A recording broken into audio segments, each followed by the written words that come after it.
Welcome back to the channel student. तो आज हम लोग करने वाले क्लास 9th बिहाई बुक का चैप्टर 3 का poem rain on the roof. ठीक है, तो इसका क्वेश्चन आंसर हम लोग करेंगे। फर्स्ट है आपका, what do this phrase mean to you, discuss in class. तो ये फेज जो दिया हुआ है उसका मीनिंग बताना है। फर्स्ट है आपका ह्यूमिड शैडो। ह्यूमिड शैडो का मतलब होता है black cloud full of humidity. Second है आपका स्टेरिस्फेयर्स। तो स्टेरिस्फेयर्स का मतलब होता है स्काई फुल ऑफ स्टार, मतलब आसमान में पूरा स्टार भरा हुआ होना। थर्ड है आपका व्हाट अ ब्लिस। तो इसका मीनिंग होता है it is the highest happiness, मतलब बहुत ज़्यादा खुशी। फोर्थ है आपका a thousand fancy dream, thousand dreamy fancy into busy being start. इसका मीनिंग होता है so many imagination start working in the mind. That means दिमाग में बहुत सारा इमेजिनेशन, ख्याल आना। फिफ्थ है आपका a thousand recollection weave their air thread into woof. इसका मीनिंग होगा so many memories go on recalling into the mind like preparing of cloth from thread on loom. ठीक है, दैट मीन्स कि बहुत सारा आपके दिमाग में मेमोरी आना, यादें आना। सेकंड में देखिए है क्वेश्चन कि what does the poet like to do when it's rain. तो पोइट को क्या करना पसंद था जब बारिश होता है। तो poet like to lie in a cottage with a pillow, there he rest and enjoy the soft falling of the rain over his head. तो पोइट को क्या अच्छा लगता था कि वो अपने कॉटेज में, रूम में चला जाए और तकिया लेकर के आराम से एकदम सो जाए, रेस्ट करे और छत पे जो बारिश गिरता है उसका वो साउंड को फील करे। थर्ड में आपका what is the single major memory that comes to the poet who are the darling dreamer he refer to. तो यहाँ जो डार्लिंग ड्रीमर दिए हैं, इस वर्ड का क्या मीनिंग है, यहाँ पे रेफर किस चीज़ को कर रहे हैं, ठीक है, और क्या उनके दिमाग में ख्याल आता है ये बताना है। तो single major memory is the memory of his mother. ठीक है, तो उनका जो मेमोरी है अपनी माँ का याद है, माँ का याद आता है बारिश, जब बारिश होता है वो अपने बेड में जाते हैं तो। और the darling dreamer refer to a lovely dream of his mother. और डार्लिंग ड्रीमर जो यहाँ पे रेफ़र किया गया है वो अपनी माँ का याद को ही रेफ़र कर रहे हैं। ठीक है, उसके बाद आपका फोर्थ में है is the poet now a child, is his mother still alive. क्या मतलब पोइट अभी भी बच्चे हैं और उनकी माँ अभी भी जिंदा है। तो यहाँ देखिएगा answer, the poet is not a child now. Poet अब बच्चे नहीं हैं और ही हैज़ बिकम एज, उनका एज भी काफ़ी हो चुका है। हिज मदर हैज़ डाइड, और उनकी माँ का भी डेथ हो चुका है। फिर देखिए क्वेश्चन है when you were a young child did your mother tuck you in as the poet did. मतलब वो होता है ना कि माँ के आंचल में जाके छुप जाना।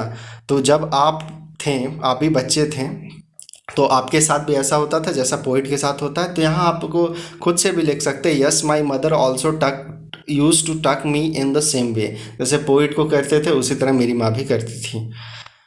उसके बाद है आपका do you like rain, what do you do when it rains steadily heavily as in the poem. जैसे पोएम में आप देखें बरसात हो रहा है, तो क्या आपको भी रेन पसंद है। तो आंसर लिख सकते हैं आपका जैसा मन। तो मेरे according yes I like rain, मुझे रेन पसंद है। When it rains steadily I have a bath and enjoy it heartily. तो जब भी बारिश होता है तो मैं बारिश में बाहर नहाता हूँ, पानी में थोड़ा भीगता हूँ और मुझे दिल से बहुत अच्छा लगता है। तो आप लोगों के अकॉर्डिंग जो सही लगे वो लिख सकते हैं।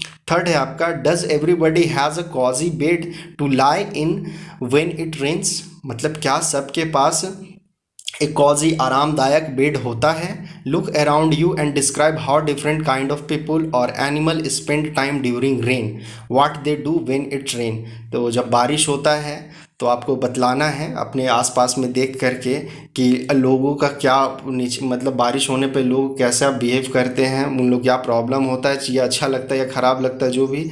और साथ में एनिमल अपना टाइम कैसे स्पेंड करते हैं बारिश के टाइम में। ठीक है, तो इसका आंसर है it is not at all necessary that all men lie on a cosy bed when it's rain. तो ये तो सही ही है, नेसेसरी नहीं है सबके पास होना, ये ज़रूरी नहीं है कि सबके पास कॉजी बेड हो। ठीक है, उसके बाद there are people who have to work in the farms, office, factories and so on. क्योंकि बहुत तरह के लोग हैं ना, कोई फैक्ट्री में काम करते, कोई फार्म में काम करते, कोई ऑफिस में काम करते हैं। तो ये ज़रूरी नहीं है कि अगर ऑफिस वर्क के टाइम में अगर बारिश हो रहा है तो उनको कॉजी बेड मिल जाए, आरामदायक बेड मिल जाए, वो जाके सो जाए। They can only feel the patter of the soft rain. बस फील कर सकते हैं। Patter of the soft rain का मतलब क्या है, वो जो बारिश की बूंद जो गिरती है तो उसका साउंड को सिर्फ फील कर सकते हैं। There are so many people, birds, animals and other around us, they do feel the rain and pass their time. तो हर कोई रेन को फील करता है, अपना टाइम पास करता है। The bird are provided with the safe cover in them, they have the capacity to bear the rain, some of them do have shelter like the human being, otherwise they stay and enjoy the rain. ठीक है, तो आप देखे होंगे, notice किए होंगे कि बारिश में बहुत सारे जानवर ऐसे होते हैं जो जब थोड़ा थोड़ा बारिश होते रहता है तो उसमें आराम से भीगते रहते हैं और इन्जॉय करते हैं, और बहुत सारे जिनको शेल्टर मिला हुआ है, रहने के लिए मिला हुआ है, तो वो अपने शेल्टर के अंदर ही रहते हैं। तो ठीक है, यहाँ पे क्वेश्चन आंसर जो है इस चैप्टर का, पोएम का ख़त्म हो गया है।